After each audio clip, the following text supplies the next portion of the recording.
Hello les licornes apaisées, j'espère que vous allez bien. Nous sommes le 9 décembre et ce 9e conte s'appelle Bien mieux. C'est l'histoire de 3 fakirs et d'une mendiante qui arrivent des 4 horizons et qui se dirigent vers un village, chacun espérant retenir toute l'attention et la générosité des villageois. Hélas, la mendiante est vieille, laide, décharnée, n'a aucun don oratoire ni aucun talent particulier, donc elle ne peut compter que sur la compassion des villageois. Les 3 fakirs évidemment se moquent d'elle et lui conseillent de continuer son chemin parce que face à leurs 3 talents, elle risque de ne récolter aucune aumône.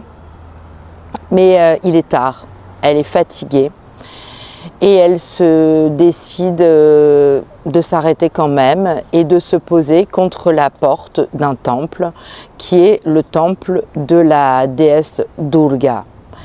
Et faute de pouvoir compter sur les humains, eh bien elle décide de prier Durga et de lui demander de l'aider.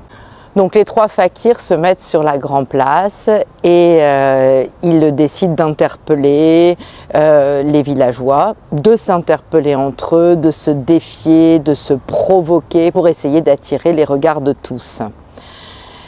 Et l'un d'eux ramasse un vieil os, le brandit haut et dit « Vous voyez cet os? Eh bien c'est un os de tigre.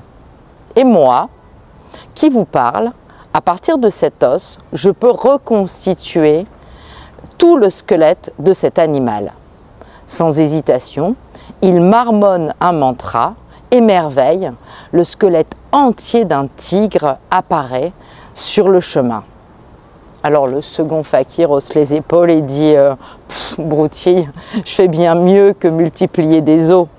Et par la puissance, moi, de mes mantras, je peux rendre son sang, sa chair et sa toison au tigre. » Sans hésitation, il marmonne aussi son mantra, émerveille, le tigre est là.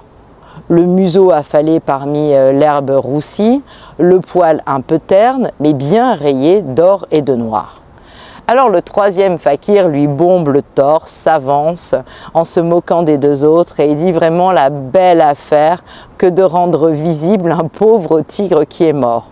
Je fais bien mieux parce que moi j'ai vraiment un mantra super puissant auquel j'ai été initiée et je suis capable de rendre la vie.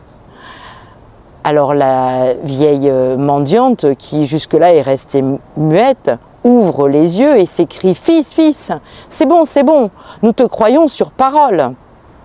Mais le fakir, il est tout gonflé de lui-même, qu'il chasse d'invisibles mouches entre la mendiante et lui et rétorque « Me croire sur parole? Vraiment? Tu crains que je me ridiculise? Tu supposes que j'exagère mon talent? Ah, mais tu te trompes! Sache que moi, ici présent, j'ai le pouvoir de jouer avec la vie. À quoi servirait un pouvoir s'il reste inutilisé?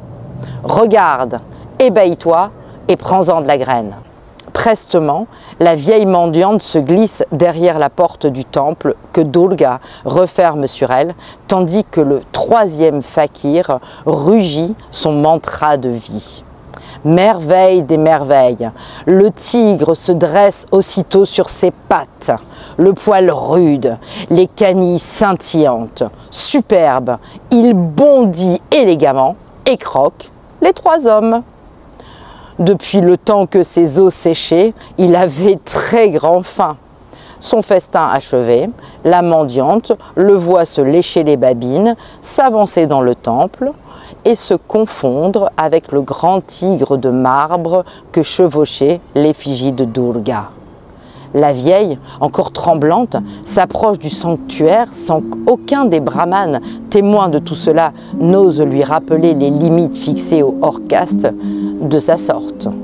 Pieusement, tendrement, comme une enfant qui parle à sa mère, elle brûle de l'encens, murmure des prières, revient modestement reprendre sa place dans l'ombre du portail.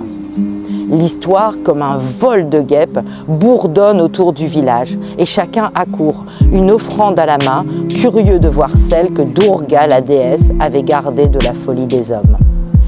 Elle a été ainsi nourrie, vêtue, logée, soignée, bien mieux qu'elle ne l'avait jamais été auparavant.